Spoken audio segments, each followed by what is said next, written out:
Accueillons à présent Maud Rabot, cofondatrice d'Abracodabra et responsable pédagogique. Bonjour Maud. Bonjour. Et bienvenue sur la scène Club Arthur Dent. Est-ce que tu peux te présenter et présenter tes activités? Oui. Alors donc je suis Maud. Avec Audrey Leclerc, nous avons créé Abracodabra, qui est une entreprise qui propose des ateliers de création numérique pour les enfants de 4 à 15 ans. Donc en fait, pendant les vacances scolaires, les mercredis et samedis après-midi, ils vont pouvoir venir par groupe de 10 et par tranche d'âge, tester, fabriquer des robots, programmer des petits jeux vidéo, modéliser, imprimer en 3D, voilà, tout ce qui est la création avec un outil numérique.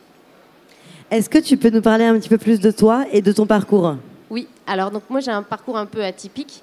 Parce qu'il y a maintenant 15 ans, j'ai fait des études à Montréal d'art visuel et médiatique et je me suis spécialisée en robotique et en enseignement. J'ai commencé à donner des ateliers numériques aux enfants montréalais au Canada. Et quand je suis rentrée en France, j'ai voulu continuer à faire ce que j'avais commencé à faire à Montréal. Et donc j'ai travaillé au Fab Lab de Cap Science, j'ai pu découvrir les machines à commande numérique, j'ai appris beaucoup de choses. Et puis après, en suivant, j'ai créé Abracodabra avec Audrey. Est-ce que tu peux nous parler de ce que tu fais depuis 3 jours au Bordeaux Geek Festival et notamment au sein de l'espace Maker? Alors au BGF, on a pu présenter on est en train de présenter nos activités aux enfants, au grand public. Donc ça c'est super parce qu'on peut montrer comment fonctionnent les outils, montrer les jeux vidéo qui ont été créés par les enfants. Donc ça devient un peu plus palpable pour les personnes parce que c'est vrai que quand on dit on va faire créer des enfants avec des outils numériques, ça peut être très large et très flou.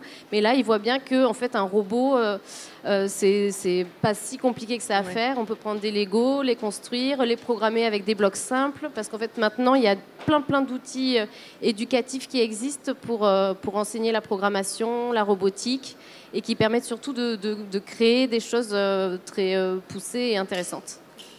Pour toi, la culture maker, qu'est-ce que c'est? Alors pour moi, la culture maker, déjà c'est un mouvement qui s'est lancé un peu après la création du premier Fab Lab au MIT aux États-Unis. Après, il y a eu la création de plein de Fab Labs dans le monde entier.